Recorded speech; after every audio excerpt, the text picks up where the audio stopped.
Once upon a time, there was a small village where life ran not on coins or cash, but on trust. Maria gathered apples, Sam chopped wood, and Lucy tended her cows. Trades were simple and friendly. An apple basket for firewood, milk for labor. No one needed money, only memory and honesty. As the village grew, memory began to fail. Disputes emerged. Did I give you apples yesterday or last week? You still owe me wood. Arguments spread, and trust, once effortless, became fragile. To restore peace, the villagers appointed Marcus, the town clerk. His job was simple: record every trade in the official village ledger. At first, the system worked perfectly. Everyone trusted Marcus. His word was final. But Marcus was human. He could be pressured. He could make mistakes. The ledger could be altered, lost, or destroyed. One person stood between order and chaos, and that was a dangerous position. One night, around a crackling fire, a woman named Elena spoke up. "What if we all kept the ledger?" she asked. "What if every villager had a copy, updated together by clear rules, so no single person could cheat, rewrite history, or hold power over the rest?" In Elena's vision, the truth wouldn't belong to one authority. It would belong to everyone. Each trade would be visible, verified, and locked in place by math and agreement. Cheating would become nearly impossible because the crowd itself would guard the truth. This idea is the heart of blockchain technology, a public, tamper-resistant ledger maintained collectively. For centuries, the real world chose Marcus-like figures, banks and governments, to guard money. They brought convenience, but also flaws.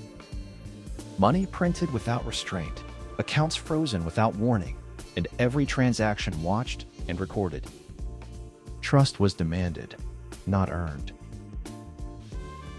In 2008, when global banks staggered and public trust collapsed, a quiet revolution appeared online.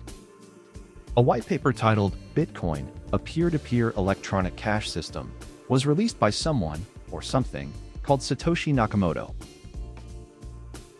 No one knows who Satoshi is. A lone genius? A group of cryptographers?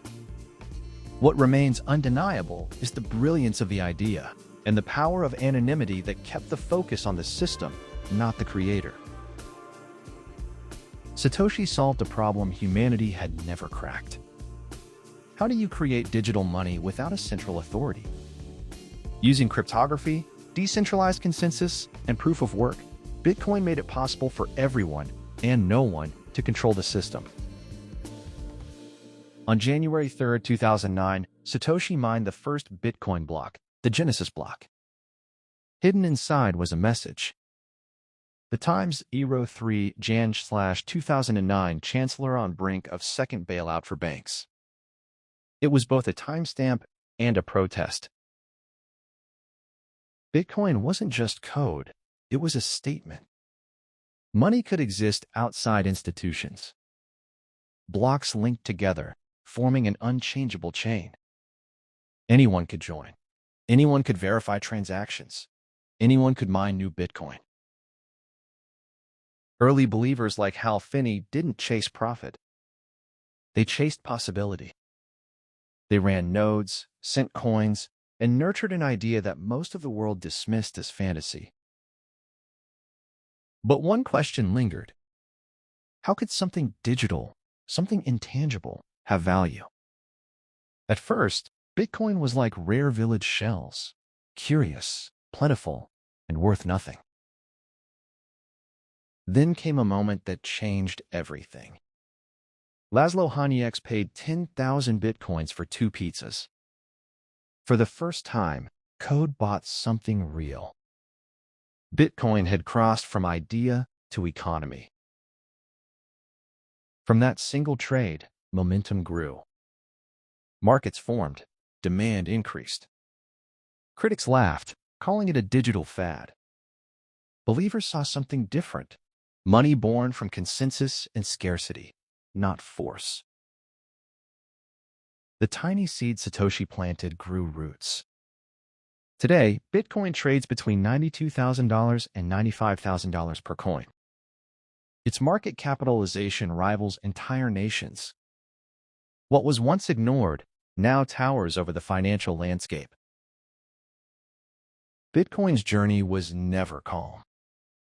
Violent crashes, euphoric rallies, endless obituaries. Yet each cycle strengthened the network. Those who endured the storms watched the tree grow taller and stronger. The journey isn't over, and the tree is not invincible. To some, Bitcoin is digital gold. To others, a speculative asset. It has inspired new technologies, reshaped regulations, and even convinced nations to join the experiment. But the story is far from over, and the tree is not indestructible. Now, you stand beneath the Bitcoin tree at a crossroads. Along the bright path, adoption spreads. Governments write fair laws.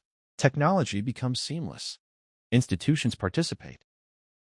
And the dream of decentralized, borderless, inflation-resistant money finally takes root in everyday life. Along the stormy path, skies darken, regulation tightens, rivals outperform. Environmental worries or technological gaps weaken faith. Market crashes shake confidence, and Bitcoin might become another cautionary tale, an experiment that ignited and then faded. Most likely, the path is winding, a mixture of sun and cloud. Bitcoin will delight and disappoint, climb and fall, cause hope and fear, yet endure. It reminds us, every technology is shaped by those who believe, who adapt, and who imagine what comes next. The story of Bitcoin is only beginning. As you walk forward, remember, the future of money belongs not to kings or clerks, but to the collective imagination and the unyielding pursuit of trust without compromise. The next chapter, a new parable, is waiting to be written, and you are part of the story.